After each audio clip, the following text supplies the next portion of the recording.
गांधी तीर्थ निसर्गाच्या सानिध्यात महात्मा गांधींच्या जीवनावरील जगातील पहिले मल्टीमीडिया म्युझियम आजच भेट द्या. गांधी तीर्थ, जैन हिल्स, जळगाव. अधिक माहितीसाठी www.gandhifoundation.net वर विजिट करा. नमस्कार. अदालत टाइम्स मधून सलोनी ठाकूर. फेर मतमोजणीसाठी उमेदवाराचा मतमोजणी कक्षात ठिय्या. कुलभूषण पाटील व अधिकाऱ्यांमध्ये वाद.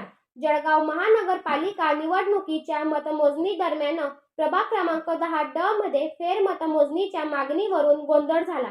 शिवसेना उद्धव बाळासाहेब ठाकरे गटाचे उमेदवार व माजी उपमहापौर कुलभूषण पाटील यांचा केवळ 200 मतांनी पराभव झाल्याने त्यांनी फेर मतमोजणीची मागणी केलेली होती. मात्र अर्ज वेळेत न दिल्याचे कारण देत निवडणूक निर्णय अधिकारी तथा प्रांताधिकारी विनय गोसावी यांनी ही मागणी नाकारली. यामुळे संतप्त झालेल्या पाटील व त्यांच्या समर्थकांनी मतमोजणी कक्षातच ठिय्या आंदोलन केले.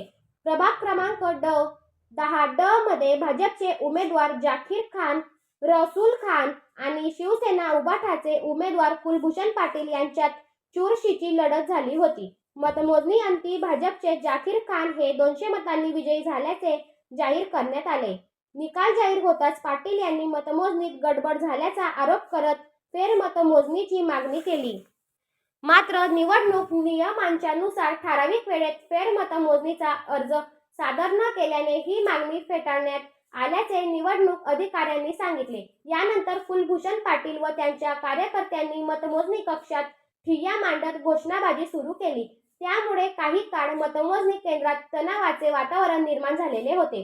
परिस्थिती नियंत्रणात आणण्यासाठी महसूल व निवडणूक विभागातील अधिकाऱ्यांनी आंदोलकांची समजूत काढण्याचा प्रयत्न केला. मात्र आंदोलक आपल्या मागणीवर ठाम राहिले. गोंधळ वाढू नये म्हणून पोलिसांचा मोठा बंदोबस्त तैनात करण्यात आलेला होता. घटनेची माहिती मिळताच अप्पर पोलीस अधीक्षक अशोक नखाते यांनी घटनास्थळी भेट देऊन परिस्थितीचा आढावा घेतला. अखेर बराच वेळ घोषणाबाजी केल्यानंतर कुलभूषण पाटील यांनी प्रशासनाच्या निर्णयाचा निषेध व्यक्त करत आपल्या समर्थकांसह घटनास्थळावरून माघार घेतली. या घटनेमुळे जळगाव महानगरपालिकेच्या मतमोजणी दरम्यान काही काळ गोंधळाचे वातावरण निर्माण झालेले होते. प्रशासनाने मात्र निवडणूक नियमांनुसार निर्णय घेतल्याचे स्पष्ट केलेले आहे. याचबरोबर बातमीपत्र संपले.